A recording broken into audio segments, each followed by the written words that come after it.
ಸಮಾಜಶಾಸ್ತ್ರದ ಪ್ರಾಮುಖ್ಯತೆ. ಸಮಾಜಶಾಸ್ತ್ರದ ಅಧ್ಯಯನ ಬಹು ಉಪಯುಕ್ತವಾದುದು.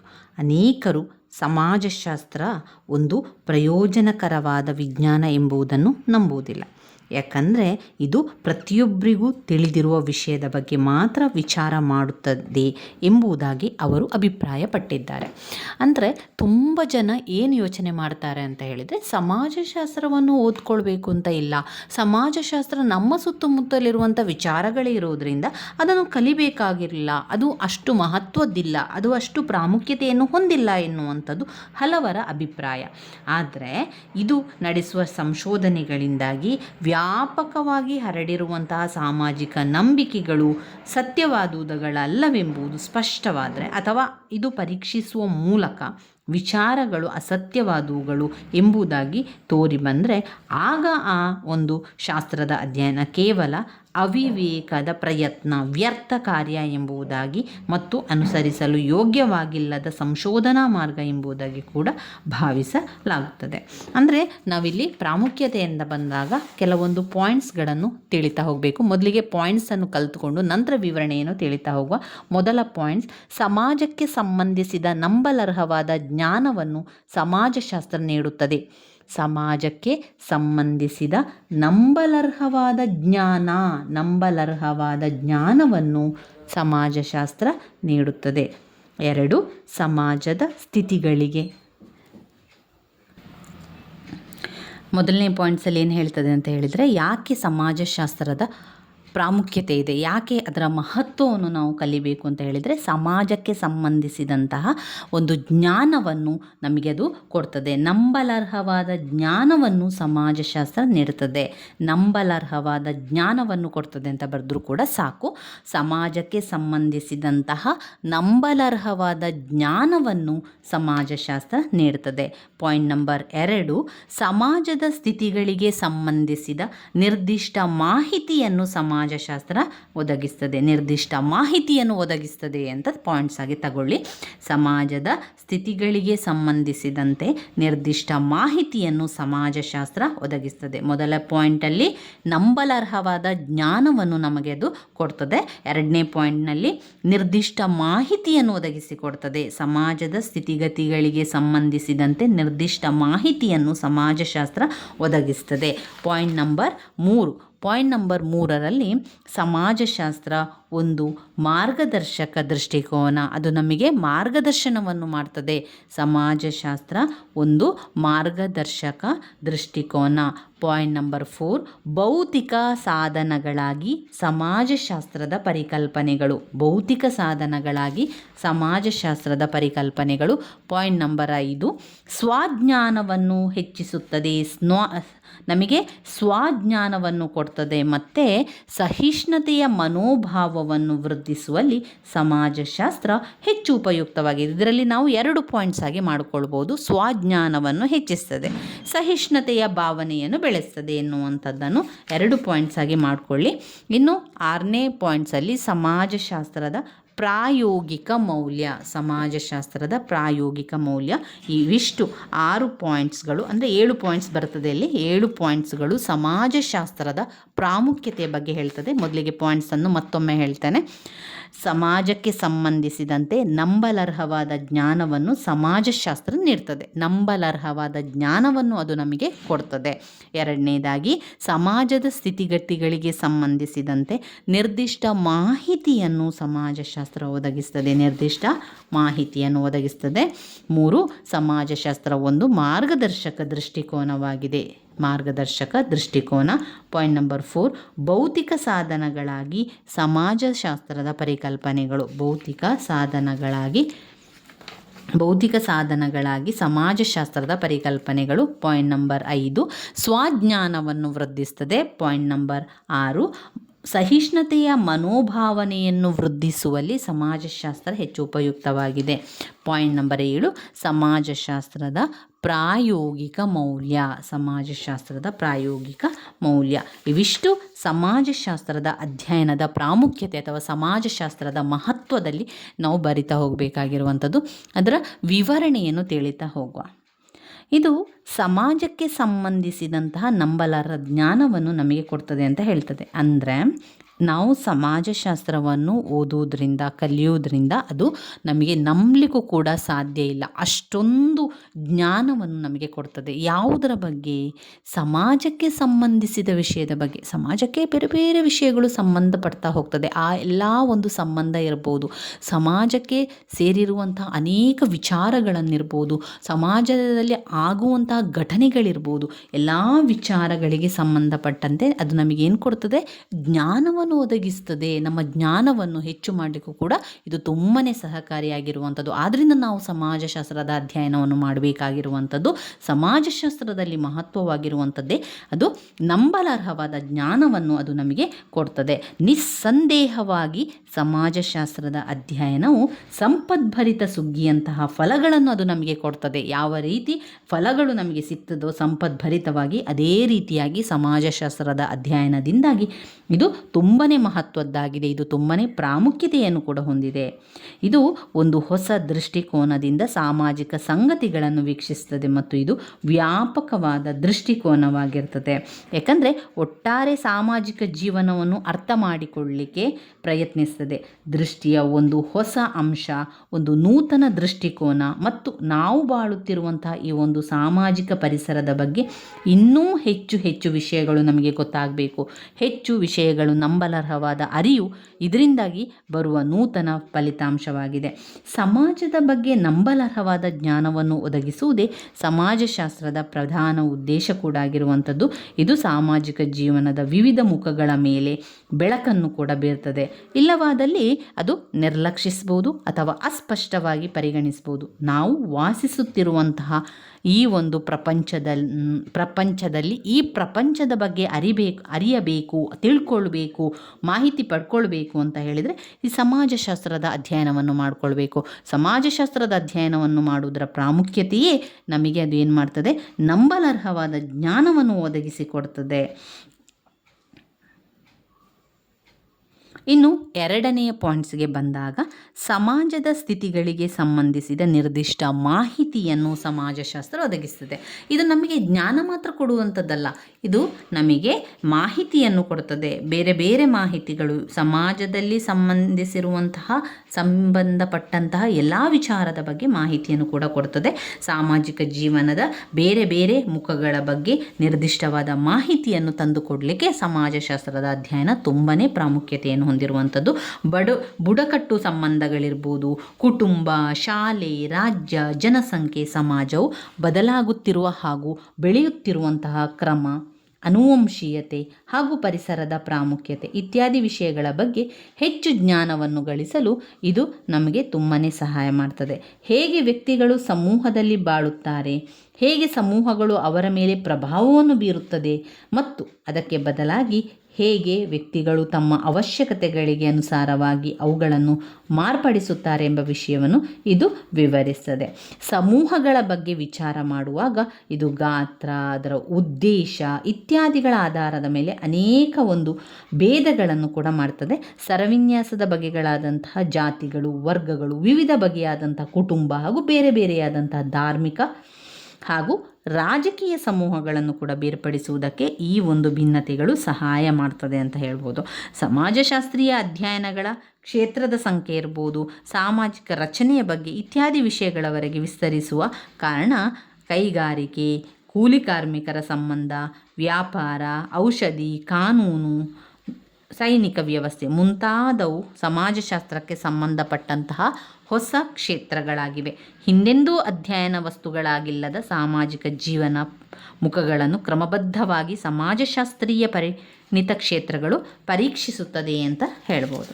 ಇನ್ನು ಮೂರನೇ ಪಾಯಿಂಟ್ಸಿಗೆ ಬಂದಾಗ, ಸಮಾಜಶಾಸ್ತ್ರ ಒಂದು ಮಾರ್ಗದರ್ಶಕ ದೃಷ್ಟಿಕೋನ ಆಗಿದೆ. ಅದೊಂದು ನಮಗೆ ಮಾರ್ಗದರ್ಶನವನ್ನು ನೀಡುತ್ತದೆ. ಈಗ ನಾವು ಸಮಾಜಶಾಸ್ತ್ರದ ಅಧ್ಯಯನವನ್ನು ಮಾಡ್ತಾ ಇದ್ದೇವೆ ಅಂತ ಹೇಳಿದರೆ ಆ ಒಂದು ಅಧ್ಯಯನದಿಂದ ಅದು ಏನು ಮಹತ್ವವನ್ನು ಕೊಡ್ತದೆ, ನಮಗೆ ಮಾರ್ಗದರ್ಶನವನ್ನು ಕೊಡ್ತದೆ. ಈ ರೀತಿಯಾಗಿ ಮಾಡಿದರೆ ಈ ರೀತಿಯ ತೊಂದರೆಗಳು ಉಂಟಾಗ್ತದೆ, ಈ ಕೆಲಸಗಳನ್ನು ಮಾಡಿದರೆ ಸರಿ ಹೊಂದುತ್ತದೆ ಎನ್ನುವಂಥ ಎಲ್ಲ ಮಾರ್ಗದರ್ಶನಗಳನ್ನು ಕೊಡುವಂಥದ್ದು ಸಮಾಜಶಾಸ್ತ್ರ. ಇಷ್ಟು ಮಾತ್ರವಲ್ಲದೆ ವ್ಯಕ್ತಿಯ ನಿಜವಾದ ಸ್ವರೂಪವನ್ನು ಅರ್ಥ ಮಾಡಿಕೊಳ್ಳುವಲ್ಲಿ ಸಮಾಜಶಾಸ್ತ್ರೀಯ ಜ್ಞಾನ ಬಹಳ ಉಪಯುಕ್ತವಾಗಿದೆ. ಇದು ಒದಗಿಸುವ ಮಾರ್ಗದರ್ಶಿ ದೃಷ್ಟಿಕೋನ ನಿಜಕ್ಕೂ ಮೌಲ್ಯವುಳ್ಳದ್ದು. ವ್ಯಕ್ತಿ ಮತ್ತು ಸಮಾಜ, ಹಾಗೆ ವ್ಯಕ್ತಿತ್ವದ ಆಂತರಿಕ ಮೌಲ್ಯ ಮತ್ತು ಘಟನೆಗಳ ನಡುವಣ ಬೇರ್ಪಡಿಸಲಾಗದ ಸಂಬಂಧದ ಬಗ್ಗೆ ಇದು ಗಮನವನ್ನು ಸೆಳೀತದೆ. ವ್ಯಕ್ತಿಯು ಒಂದು ಸಾಮಾಜಿಕ ಜೀವನದ ಫಲವಾಗಿದ್ದಾಳೆ ಎಂಬುದನ್ನು ವಸ್ತುಸ್ಥಿತಿ. ಅಂದರೆ ಸಮಾಜವಿಲ್ಲದೆ ಅವಳು ಬದುಕಲಾರಳು. ಅವಳು ಸಾಮಾಜಿಕವಾಗಿ ಒಪ್ಪಲಾದ ಹಾಗೂ ಅಂಗೀಕೃತವಾದ ಕ್ರಮಗಳಲ್ಲಿ ತನ್ನ ಅವಶ್ಯಕತೆಗಳನ್ನು ಪೂರೈಸಿಕೊಳ್ಳಲು ಯತ್ನಿಸ್ತಾಳೆ. ಯಾವ ಸಂದರ್ಭದಲ್ಲಿ ಒಬ್ಬಳೇ ಜೀವನ ಸಂಗಾತಿಯನ್ನು ಹೊಂದಿರುವವಳೆ ಅಥವಾ ಹಲವಾರು ಸಂಗಾತಿಗಳನ್ನು ಹೊಂದಿರುವವನೇ ಎಲ್ಲ ಒಂದು ಇಚ್ಛಾ, ನಿಚ್ಛೆ, ಭರವಸೆ, ಮಹತ್ವಾಕಾಂಕ್ಷೆ ಇತ್ಯಾದಿಗಳಾಗಿರುವಂಥದ್ದು. ಯಾವುದೇ ಒಂದು ವಿಚಾರದ ಬಗ್ಗೆ ನೋಡುವುದಾದರೆ ಮಾರ್ಗದರ್ಶನವನ್ನು ಕೊಡುವಂಥದ್ದು ಸಮಾಜಶಾಸ್ತ್ರ ನಮಗೆ ಮಾರ್ಗದರ್ಶನವನ್ನು ಕೊಡ್ತಾ ಹೋಗ್ತದೆ. ಸಮಾಜಶಾಸ್ತ್ರ ಮಾನವನ ನಿಜ ಸ್ವರೂಪವನ್ನು ಅರಿಲಿಕ್ಕೆ, ನಮಗೆ ನಿಜ ಸ್ವರೂಪದ ಬಗ್ಗೆ ತಿಳ್ಕೊಳ್ಳಿಕ್ಕೆ ತುಂಬಾ ಸಹಾಯ ಮಾಡ್ತದೆ. ಅಷ್ಟೇ ಅಲ್ಲದೆ ಶಕ್ತಿ ಸಾಮರ್ಥ್ಯಗಳನ್ನು ಪರಿಣಾಮಕಾರಿಯಾದ ರೀತಿಯಲ್ಲಿ ಬೆಳೆಸಿಕೊಳ್ಳಲಿಕ್ಕೆ ಪ್ರತಿಯೊಬ್ಬ ವ್ಯಕ್ತಿಗೂ ಅವಕಾಶವನ್ನು ಒದಗಿಸಿಕೊಡುವುದರ ಅವಶ್ಯಕತೆಯನ್ನು ಎತ್ತಿ ಹಿಡಿದು ಅದರ ಮಹತ್ವವೇನೆಂಬುದನ್ನು ನಮಗೆ ಸ್ಪಷ್ಟವಾಗಿ ತಿಳಿಸಿಕೊಡ್ತದೆ. ಇದು ಸಹವಾಸಿ ಅಥವಾ ಸಾಮಾಜಿಕ ಸಂಬಂಧಗಳುಳ್ಳ ವ್ಯಕ್ತಿಯ ಸ್ವರೂಪವನ್ನು ವಿವರಿಸುತ್ತದೆ ಮತ್ತು ವ್ಯಕ್ತಿಗಳ ಸಂಪರ್ಕದಿಂದ ಒಬ್ಬ ವ್ಯಕ್ತಿಯ ಮಾನವ ವೈಲಕ್ಷಣ್ಯ ಬೆಳವಣಿಗೆ ಬರುತ್ತದೆ ಮತ್ತು ಎಷ್ಟರ ಮಟ್ಟಿಗೆ ಈ ಒಂದು ಸಂಪರ್ಕಗಳ ಸಂಖ್ಯೆ ಹೆಚ್ಚಾಗುತ್ತದೆಯೋ ಅಷ್ಟರ ಮಟ್ಟಿಗೆ ಪ್ರಾಕೃತಿಕ ಜೀವಿಯಾಗಿರುವ ಮಾನವ ನಿಜವಾದ ಮಾನವ ಲಕ್ಷಣ್ಯ ಸಮಾಜ ಜೀವಿಯಾಗುತ್ತಾನೆ ಎಂಬುದನ್ನು ಹೇಳ್ತಾ ಹೋಗ್ತಾರೆ. 4ನೇ ಪಾಯಿಂಟ್ನಲ್ಲಿ ಭೌತಿಕ ಸಾಧನಗಳಾಗಿ ಸಮಾಜಶಾಸ್ತ್ರದ ಪರಿಕಲ್ಪನೆ. ಭೌತಿಕ ಸಾಧನಗಳಾಗಿ ನಮಗೆ ಅದು ಸಹಾಯ ಮಾಡುವಂಥದ್ದು. ಭೌತಿಕ ಸಾಧನಗಳಾಗಿ ಸಮಾಜಶಾಸ್ತ್ರದ ಪರಿಕಲ್ಪನೆ ಸಮಾಜ ಹಾಗೂ ವ್ಯಕ್ತಿಯನ್ನು ಸ್ಪಷ್ಟವಾಗಿ ಅರ್ಥ ಮಾಡಿಕೊಳ್ಳುವಂಥ ಕಾರ್ಯವನ್ನು ಸುಗಮಪಡಿಸಲು ಸಮಾಜಶಾಸ್ತ್ರ ತನ್ನದೇ ಆದ ಪರಿಕಲ್ಪನೆಗಳನ್ನು ಬೆಳೆಸಿಕೊಂಡಿದೆ ಮತ್ತು ಆ ಮೂಲಕವಾಗಿ ತನ್ನ ಶಬ್ದ ಭಂಡಾರವನ್ನು ಶ್ರೀಮಂತಪಡಿಸಲು ಇದು ಕೊಡುಗೆಯನ್ನು ಕೂಡ ಕೊಡ್ತದೆ. ಪರಿಕಲ್ಪನೆ ಎಂದರೆ ವಸ್ತು, ವ್ಯಕ್ತಿ, ಪ್ರಕ್ರಿಯೆ ಮತ್ತು ಸಂಬಂಧಗಳ ಒಂದು ನಿರ್ದಿಷ್ಟ ವರ್ಗಕ್ಕೆ ಸೇರಿರುವ ಎಲ್ಲ ಸದಸ್ಯರಿಗೆ ಅನ್ವಯವಾಗುವ ಪದ ಎಂಬುದಾಗಿ ವಿವರಿಸಲಾಗಿದೆ. ಗಣಿತಶಾಸ್ತ್ರೀಯ ಪರಿಭಾಷೆಯನ್ನು ಬಳಸುವ ಶಾಸ್ತ್ರಗಳಂಥದ್ದಲ್ಲದೆ ಸಮಾಜಶಾಸ್ತ್ರವು ಜನಪ್ರಿಯ ಬಳಕೆಯಲ್ಲಿ ಪ್ರಸ್ತುತವಿರುವಂತಹ ಪದಗಳಾದ ಸಂಸ್ಕೃತಿ, ಸಮಾಜ, ಸಮೂಹ, ಪಾತ್ರ, ಅಂತಸ್ತು, ಕಾರ್ಯ ಎಲ್ಲ ವಿಚಾರಗಳು ನಮ್ಮ ಸಮಾಜಶಾಸ್ತ್ರದೊಳಗೆ ಬರುವಂಥದ್ದು. ಇನ್ನು ಉದಾಹರಣೆಯನ್ನು ಅವರು ಕೊಟ್ಟಿರುವ ರೀತಿಯಲ್ಲಿ ನೋಡಿದರೆ, ಹದಿಹರೆಯದ ತಪ್ಪಿತಸ್ಥ ಗುಂಪುಗಳನ್ನು ಅಧ್ಯಯನ ಮಾಡುವಾಗ ಆ ಒಂದು ಗುಂಪು ಎಲ್ಲ ಸಾಮಾಜಿಕ ವರ್ಗಗಳಿಂದ ಮತ್ತು ಸಮುದಾಯದ ಎಲ್ಲ ಭಾಗಗಳಿಂದ ತನ್ನ ಸದಸ್ಯರನ್ನು ತೆಗೆದುಕೊಂಡಿದೆಯೇ? ದಾರಿ ತಪ್ಪಿದ ನಡವಳಿಕೆಯ ಈ ಪ್ರಕಾರದಲ್ಲಿ ಒಳಗೊಂಡಿರುವ ಸಾಂಸ್ಕೃತಿಕ ಮೌಲ್ಯಗಳಾವು? ಹದಿಹರೆಯದವರ ಪಾತ್ರ, ಗುಂಪಿನ ಒಳಗಡೆಯ ಸಾಮಾಜಿಕ ಸಂಬಂಧಗಳು ಮತ್ತು ಬೇರೆ ಸಾಮಾಜಿಕ ಸಮೂಹಗಳ ಮತ್ತು ಸಂಸ್ಥೆಗಳೊಂದಿಗಿನ ಅವರ ಸಂಬಂಧಗಳನ್ನು ತಿಳಿದುಕೊಳ್ಳಲು ಸಮಾಜಶಾಸ್ತ್ರಜ್ಞರು ಪ್ರಯತ್ನಿಸ್ತಾರೆ. ಒಟ್ಟಿನಲ್ಲಿ ಅದು ಸಮಾಜಶಾಸ್ತ್ರದ ಮಹತ್ವ ಅಂತ ಬಂದಾಗ ಭೌತಿಕ ಸಾಧನಗಳಾಗಿ ಸಮಾಜಶಾಸ್ತ್ರದ ಪರಿಕಲ್ಪನೆ, ಭೌತಿಕ ಸಾಧನಗಳಾಗಿ ಸಮಾಜಶಾಸ್ತ್ರದ ಪರಿಕಲ್ಪನೆಯನ್ನು ಕಾಣಬಹುದು. ಇಷ್ಟು ಮಾತ್ರವಲ್ಲದೆ ಜ್ಞಾನ ವೃದ್ಧಿಗೆ ದಾರಿ ಮಾಡಿಕೊಡುವ ಲೋಕರೂಢಿಗಳು, ನೈತಿಕ ನಿಯಮಗಳು, ಸ್ವಕುಲವಾದ, ತಾಂತ್ರಿಕ ಮಾರ್ಗಗಳು, ಮಾನವ ಕೇಂದ್ರಿತ್ವದಂತಹ ಹೊಸ ಪದಗಳನ್ನು ಸಮಾಜಶಾಸ್ತ್ರ ಪರಿಚಯಿಸಿದೆ ಮತ್ತು ಹೆಚ್ಚಿನ ವಿಶೇಷೀಕೃತ ಜ್ಞಾನ ಭಂಡಾರವನ್ನು ಇವುಗಳು ಪ್ರತಿನಿಧಿಸುತ್ತದೆ. ವರ್ಷ ಹೋದಂತೆ ಏನಾಗ್ತಾ ಇದೆ ಅಂತ ಹೇಳಿದರೆ ಸಮಾಜ ಬದಲಾವಣೆ ಆಗ್ತಾ ಇದೆ. ಸಮಾಜ ಬದಲಾವಣೆಗೊಂಡು ಅದು ಅಭಿವೃದ್ಧಿಗೊಂಡ ಹಾಗೆ ಏನಾಗ್ತದೆ, ಹೊಸ ಹೊಸ ಅರ್ಥಗಳಿಂದ ಕೂಡಿದಂತಹ ಹೊಸ ಸೇರ್ಪಡೆಗಳೆಲ್ಲ ಆಗ್ತದೆ. ಶಬ್ದಗಳನ್ನು ವಿಶೇಷವಾಗಿ ಸೇರಿಸಿಕೊಳ್ಳುವಿಕೆಯಿಂದ ಸಮಾಜಶಾಸ್ತ್ರದ ಶಬ್ದ ಭಂಡಾರವು ಇನ್ನೂ ಕೂಡ ಶ್ರೀಮಂತ ಆಗ್ತಾನೆ ಹೋಗ್ತದೆ. ಉದಾಹರಣೆಗೆ ಕೈಗಾರಿಕೀಕರಣದ ಪರಿಚಯದಿಂದಾಗಿ ಅದರ ಸ್ವಭಾವ, ಕಾರಣ ಇರ್ಬೋದು, ಅದರ ಪರಿಣಾಮಗಳ ಕುರಿತಂತೆ ಆಳವಾದ ಅಧ್ಯಯನವು ಸಮಾಜಶಾಸ್ತ್ರದಿಂದ ಬಂದಿದೆ. ಇದರ ಪರಿಣಾಮವಾಗಿ ಏನಾಗ್ತದೆ, ಸಾಧಿತ ಸಮಾಜ, ಶ್ರೀಮಂತ ಸಮಾಜ, ಸಾಂಪ್ರದಾಯಿಕ ಸಮಾಜ, ಈ ರೀತಿಯಾಗಿ ಸಂಖ್ಯೆಯಲ್ಲಿ ಹೆಚ್ಚು ಆಗ್ತಾನೆ ಹೋಗ್ತದೆ. ಇನ್ನು ಅವುಗಳ ಲಕ್ಷಣಗಳಿರ್ಬೋದು, ಅದರ ಸಮಸ್ಯೆಗಳನ್ನು ಗುರುತಿಸುವಂಥದ್ದು, ಇದೆಲ್ಲ ಕೂಡ ಅದರಲ್ಲಿ ಬರ್ತಾನೆ ಹೋಗ್ತದೆ. ಅದು ಭೌತಿಕ ಸಾಧನಗಳಾಗಿ ಸಮಾಜಶಾಸ್ತ್ರದ ಪರಿಕಲ್ಪನೆಗಳಾಗ್ತಾ ಹೋಗ್ತದೆ. ಇನ್ನು ಸ್ವಜ್ಞಾನವನ್ನು ಹೆಚ್ಚಿಸ್ತದೆ. ಸಮಾಜಶಾಸ್ತ್ರದ ಅಧ್ಯಯನ ಮಾಡುವುದರಿಂದ ಸಮಾಜಶಾಸ್ತ್ರದ ಪ್ರಾಮುಖ್ಯತೆ ಅಂತ ಬಂದಾಗ ಅದು ನಮ್ಮ ಸ್ವಜ್ಞಾನವನ್ನು ಹೆಚ್ಚು ಮಾಡ್ತದೆ. ಅಷ್ಟೇ ಅಲ್ಲದೆ ಸಹಿಷ್ಣುತೆ ಮನೋಭಾವನೆಯನ್ನು ಬೆಳೆಸ್ತದೆ. ಅಂದರೆ ನಾವೆಲ್ಲರೂ ಒಂದೇ ಎನ್ನುವಂಥ ಭಾವನೆಯನ್ನು ಅದು ತಂದು ಕೊಡ್ತದೆ. ನಮ್ಮ ಜ್ಞಾನವನ್ನು ಹೆಚ್ಚಿಸಲಿಕ್ಕೆ ಅದು ಸಹಾಯ ಮಾಡ್ತಾನೆ ಹೋಗ್ತದೆ. 2 ವಿಧದ ಬಹುಮುಖ್ಯವಾದ ಜ್ಞಾನದ ಬೆಳವಣಿಗೆ ಸಮಾಜಶಾಸ್ತ್ರ ಕಲಿಯೋದ್ರಿಂದ ಸಾಧ್ಯ ಆಗ್ತದೆ. ಮೊದಲನೇದಾಗಿ ಇದು ನಮ್ಮ ಸಮಾಜದ ಬಗೆಗೆ, ಸಂಸ್ಕೃತಿಯ ಬಗೆಗೆ ಇನ್ನೂ ಉತ್ತಮವಾದ ಜ್ಞಾನವನ್ನು ಗಳಿಸಲಿಕ್ಕೆ ಸಹಾಯ ಮಾಡ್ತದೆ. ಬಾಹ್ಯ ಪ್ರಕೃತಿಯನ್ನು ತನ್ನ ಇಚ್ಛೆಗೆ ತಕ್ಕಂತೆ ಅಧೀನಪಡಿಸುವುದರಲ್ಲಿ ಮಾನವನು ಅಸಾಧಾರಣವಾದ ಶಕ್ತಿಯನ್ನು ಗಳಿಸುತ್ತಾನೆ. ಸಾಮಾಜಿಕ ಘಟನಾವಳಿಗಳ ಮೇಲೆ ತನ್ನ ಹತೋಟಿಯನ್ನು ಹೆಚ್ಚಿಸಿಕೊಳ್ಳಲು ಶಕ್ತನಾಗಿಲ್ಲ. ಯುಗಗಳಿಂದ ಏನಾಗ್ತಾ ಇದೆ, ನಿನ್ನನ್ನು ನೀನು ಅರಿತುಕೋ ಎಂಬುದಾಗಿ ಮೇಲಿಂದ ಮೇಲೆ ಮಾನವನಿಗೆ ಬುದ್ಧಿವಾದವನ್ನು ಬಲ್ಲವರು ಹೇಳ್ತಾರೆ. ಮೊದಲಿಗೆ ನೀನು ಕಲ್ತ್ಕೋ, ನಿನಗೆ ತಿಳಿಬೇಕು, ನಿನಗೆ ಗೊತ್ತಾಗಬೇಕು, ಆ ವಿಚಾರದ ಬಗ್ಗೆ ನಿನಗೆ ಸ್ಪಷ್ಟವಾಗಿ ಅರ್ಥ, ನಂತರ ಮತ್ತೊಬ್ಬರಿಗೆ ಹೇಳಲಿಕ್ಕೆ ಸಾಧ್ಯ.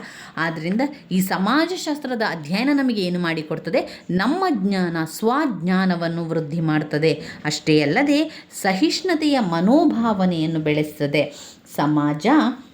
ನಮ್ಮ ಸಮಾಜದ ವೈಜ್ಞಾನಿಕ ಅಧ್ಯಯನಗಳ ಮೂಲಕ, ಸಮಾಜಗಳ ತುಲನಾತ್ಮಕ ಅಧ್ಯಯನಗಳ ಮೂಲಕ ಪಕ್ಷಪಾತಗಳನ್ನು, ಸಂಕುಚಿತ ಭಾವನೆಗಳ ಮತ್ತು ಜೇಡರ ಬಲೆ ಇಲ್ಲದಂತೆ ನೋಡಿಕೊಳ್ಬೇಕು. ಎಲ್ಲರೂ ಒಂದೇ, ನಾವೆಲ್ಲರೂ ಒಂದೇ, ನಾವು ಎಲ್ಲರಿಗೂ ಎಲ್ಲವೂ ಸಿಗುವಂತಾಗಬೇಕು ಎನ್ನುವಂಥ ವಿಚಾರವನ್ನು ಗಮನದಲ್ಲಿಟ್ಟುಕೊಂಡು ನಾವು ಸಮಾಜಶಾಸ್ತ್ರದ ಅಧ್ಯಯನವನ್ನು ಮಾಡ್ತಾ, ಸಮಾಜಶಾಸ್ತ್ರವು ಸಹಿಷ್ಣುತಾ ಮನೋಭಾವನೆಯನ್ನು ಬೆಳೆಸ್ತದೆ.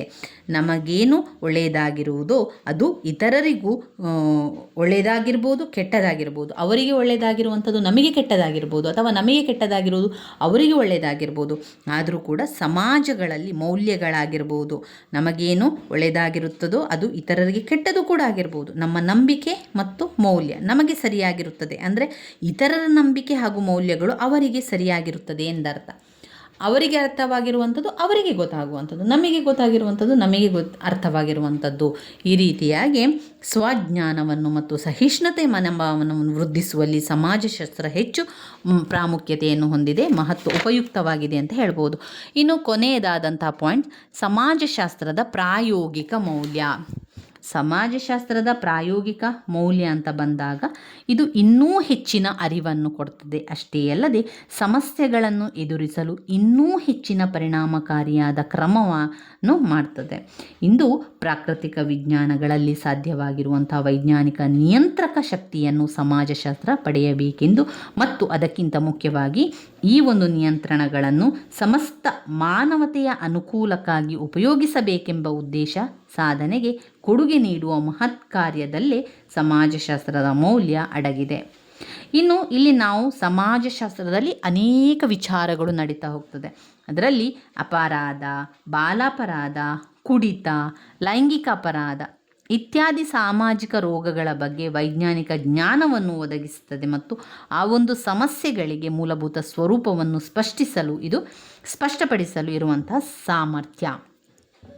ಇದನ್ನೆಲ್ಲ ನಾವು ನೋಡಿದಾಗ ಅದರಲ್ಲಿ ಒಂದು ಪರಿಹಾರ ಬೇಕು. ಪರಿಹಾರಗಳನ್ನು ಸೂಚಿಸುವಲ್ಲಿ ಸಮಾಜಶಾಸ್ತ್ರ ಏನು ಮಾಡ್ತದೆ, ಪ್ರಾಯೋಗಿಕ ಕೊಡುಗೆಗಳನ್ನು ಮಾಡ್ತದೆ. ಸಮಾಜಶಾಸ್ತ್ರದ ಪ್ರಾಯೋಗಿಕ ಮೌಲ್ಯ ಅಂತ ಬಂದಾಗ ಸಮಾಜದಲ್ಲಿ ಆಗುವಂತಹ ಅನೇಕ ಕೆಟ್ಟ ವಿಚಾರಗಳು, ಅನೇಕ ವಿಚಾರಗಳಿಗೆ ಪರಿಹಾರ ಸಿಗಬೇಕು.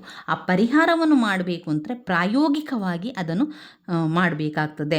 ಸಾಮಾಜಿಕ ಘಟನಾವಳಿಗಳ ಮತ್ತು ರೂಪುಗೊಂಡಂಥ ನಿಯಮಗಳ ಬಗ್ಗೆ ಒಂದು ಕ್ರಮಬದ್ಧಗೊಂಡ ಜ್ಞಾನದ ಸಂಚಯವನ್ನು ರಚಿಸಬೇಕು. ಏನಾದರೂ ಒಂದು ತೊಂದರೆ ಆಗ್ತಾ ಇದೆ ಅಂತ ಹೇಳಿದರೆ ಅದಕ್ಕೆ ಪರಿಹಾರವನ್ನು ಹುಡುಕಬೇಕು ಅಂತ ಹೇಳಿದರೆ ನಾವು ಅಲ್ಲಿ ಪ್ರಾಯೋಗಿಕ ಮೌಲ್ಯವನ್ನು ಮಾಡಬೇಕು ಎನ್ನುವಂಥದ್ದನ್ನು ಕಾಣ್ಬೋದು. ಇವಿಷ್ಟು ವಿಚಾರಗಳು ಸಮಾಜಶಾಸ್ತ್ರದ ಪ್ರಾಮುಖ್ಯತೆ ಅಥವಾ ಸಮಾಜಶಾಸ್ತ್ರದ ಮಹತ್ವ ಅಂತ ಬಂದಾಗ ನಾವು ಬರಿತಾ ಹೋಗಬೇಕು ಸ್ನೇಹಿತರೆ. ತುಂಬಾ ಮುಖ್ಯವಾಗಿರುವಂತಹ ಒಂದು ಪ್ರಶ್ನೆಯಾಗಿದೆ ಸಮಾಜಶಾಸ್ತ್ರದ ಪ್ರಾಮುಖ್ಯತೆ.